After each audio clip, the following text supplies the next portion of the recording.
श्री स्वामी समर्थ. नमस्कार स्वामी भक्तांनो. स्वामी भक्तांचे अनुभव या चॅनलवर तुम्हा सर्वांचे मी मनापासून स्वागत करते. स्वामी तुम्हाला आनंदात ऐश्वर्यात ठेवून तुमच्या घरात नेहमीच भरभराट होऊ स्वामींची सेवा करत राहा. स्वामींच्या मार्गदर्शनाने, स्वामींच्या आशीर्वादाने तुमचे जीवन आनंदात सुखात जाऊ ही स्वामींचरणी प्रार्थना. आज मी तुम्हाला अहमदनगरच्या ताईंना आलेला अनुभव त्यांच्या शब्दात सांगणार आहे. ताई म्हणतात, सद्गुरू परमपूज्य मोरे दादा कोण? काहीच माहिती नव्हती. माझी मैत्रीण विद्या यांना श्री स्वामी समर्थांचे पुस्तक वाचावयास मिळाले. पुस्तकात बरीच माहिती होती. सद्गुरू परमपूज्य मोरे दादा कोण, कोठे येतात याची माहिती घेऊन जून महिन्यात आम्ही दोघी-तिघी जणी पारनेरमधून डबे घेऊन नगर कोर्टाच्या विठ्ठल मंदिरात आलो. घरी खूप अडचणी येत होत्या. सारखी भांडणे होत होती. हाती पैसा व धान्य पुरत नव्हते. मुलांच्या परीक्षेच्या वेळेस आजारी पडत होते. येथे येण्याच्या अगोदर एक उंच व्यक्ती, दोथर असलेली, अंगात शर्ट व डोक्याला टोपी असलेली स्वप्नात दिसे व ही व्यक्ती तुझ्या अडचणी सोडविल असे स्वप्न पडे. आश्चर्य म्हणजे सद्गुरू परमपूज्य मोरेदादांना भेटले तेव्हा तीच स्वप्नात दिसणारी व्यक्ती होती. मला पाहून मोरेदादा म्हणाले, तू फार चिकित्सक बाई आहेस. प्रश्न सोडवण्यासाठी पैसा घेतात का? पाद्यपूजा वगैरे करावी लागते का? अशी चौकशी तू 5 ठिकाणी केलीस ना? मी होय म्हणाले. आम्ही पुस्तक वाचून येथे आलो आहोत. मला बाहेरची बाधा झाली आहे.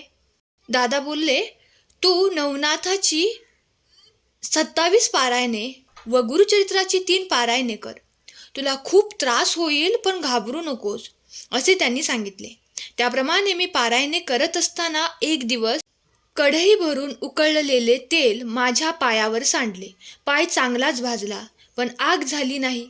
मी उदीची रक्षा सारखी पायावर टाकत होते आणि आश्चर्य म्हणजे पायावर डाग, चट्टा काहीही राहिला नाही. ह्या सेवेने मला पितृदोष, वास्तुदोष, चंडीयाग याची माहिती मिळाली. नवनाथ व गुरुचरित्र महिलांनी वाचू नयेत. लोक नावं ठेवू लागली. मन विचलित झाले, पण काय होईल म्हणतात ते हो. दादांनी सांगितले त्यामुळे आपण वाचायचेच हा मनाशी निश्चय केला. कधी कधी दादा रागावून बोलत, पण सेवा करून मगच या असे म्हणत. परमपूज्य मोरे दादा होते म्हणून आम्ही वाचलो, नाही तर हे बिनशिडाचे आमचे तारू अथांग सागरात कुठेतरी भरकटत गेले असते व खडकावर जाऊन फुटले असते.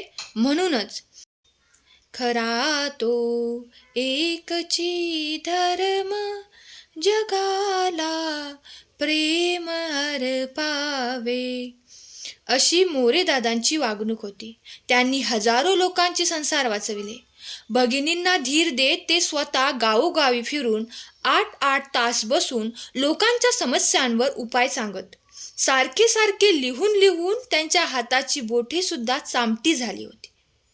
जगाच्या कल्याणा संतांच्या विभूती, देह कष्टविती परोपकारे हे हितगुंज करताना नेहमी म्हणत की मी चालता बोलता जाईन व तसेच झाले. त्या दिवशी आमच्या घरात पूजा झाली नाही. मुलीला स्वप्नात परमपूज्य मोरेदादा नुसते बसलेले दिसले. परमपूज्य मोरेदादा गेले व सर्व लोकांनी टोप्या काढलेल्या दिसल्या. तसेच गुरुचरित्राचे पारायण करायचे, पण 2 दिवस मुलीला वाचावेसे वाटेना. देवावर श्रद्धा ठेवणे फार महत्त्वाचे असते. मोरेदादा साक्षात परमेश्वर म्हणूनच ज्या लोकांच्या जीवनात दुःख होते त्यांच्या जीवनातील दुःख मोरेदादांच्या मार्गदर्शनानुसार उपासना केली व त्या लोकांचे जीवन सुखी झाले. दादांचे कार्य महान होते. माझा त्यांच्या चरणी प्रणाम. श्री स्वामी समर्थ. सेवेकरी ताईंचा अनुभव आवडला असल्यास अनुभवास लाईक करा, शेअर करा. धन्यवाद. श्री स्वामी समर्थ.